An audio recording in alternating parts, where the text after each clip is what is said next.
തൊഴിലാളികളുടെ ആനുകൂല്യങ്ങൾ സർക്കാർ എത്രയും വേഗം നൽകണം, ഇല്ലെങ്കിൽ സമരം ശക്തമാക്കുമെന്ന് INTUC ജില്ലാ vice president PM Elias. Kerala ചുമട്ടുതൊഴിലാളി ക്ഷേമ ബോർഡ് തൊഴിലാളികൾക്ക് ആനുകൂല്യങ്ങൾ നിഷേധിക്കുന്നുവെന്നാരോപിച്ച് മൂവാറ്റുപുഴയിൽ തൊഴിലാളികൾ ക്ഷേമ ബോർഡ് ഓഫീസിലേക്ക് നടത്തിയ മാർച്ചും ധർണയും ഉദ്ഘാടനം ചെയ്ത് സംസാരിക്കുകയായിരുന്നു അദ്ദേഹം.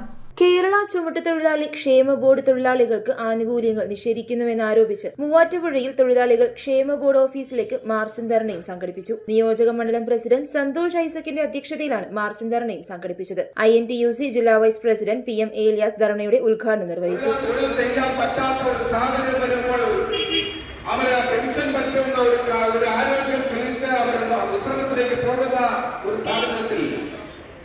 അവർക്ക് നൽകേണ്ട ആനുകൂല്യങ്ങൾ, അവർക്ക് പെൻഷൻ നൽകണം, അവർക്ക് രോഗം വന്നാൽ ചികിത്സിക്കാൻ ESI ആനുകൂല്യം നൽകണം, അവർക്ക് വേണ്ടതായ സൗകര്യങ്ങൾ നൽകുന്നതിന് വേണ്ടിയിട്ടാണ് അവർ ആയ കാലത്ത് പണിയെടുത്ത് ആ പണം ക്ഷേമനിധി ബോർഡിൽ നിക്ഷേപിച്ചിരിക്കുന്നത്.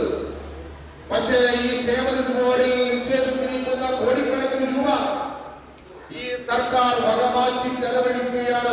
ഇടതു സർക്കാർ തൊഴിലാളികളോട് വഞ്ചന കാണിക്കുകയാണെന്നും തൊഴിലാളികൾക്ക് അവരുടെ ആനുകൂല്യങ്ങൾ ഉടൻ നൽകിയില്ല എങ്കിൽ സമരം ശക്തമാക്കുമെന്നും അദ്ദേഹം ഉദ്ഘാടന പ്രസംഗത്തിൽ പറഞ്ഞു. Congress block president Sabu John മുഖ്യപ്രഭാഷണം നടത്തി. Advocate Eldho Paul, Bhadra Prasad, S Rajesh, EM Yusuf, Krishnankutty, Mathews Kariya, Sinija Sanal, Ratheesh Mohan, Payipra Krishnan, KP Khader, അമൃത് ദത്തൻ തുടങ്ങിയവർ ധർണയിൽ സംസാരിച്ചു.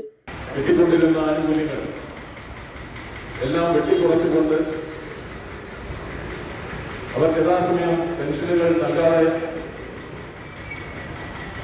അവരുടെ ചികിത്സാനുകൂല്യം, മക്കളുടെ വിദ്യാഭ്യാസാനുകൂല്യം, മരണാനന്തര ചെലവുകൾക്കുള്ള ആനുകൂല്യം അടക്കം ഒട്ടനവധി ആനുകൂല്യങ്ങൾ നൽകാതെ ഫയലുകൾ കെട്ടിക്കിടക്കുന്ന അവസ്ഥയിലാണ് നമ്മൾ ഈ സമരം സംഘടിപ്പിക്കാറുള്ളത്.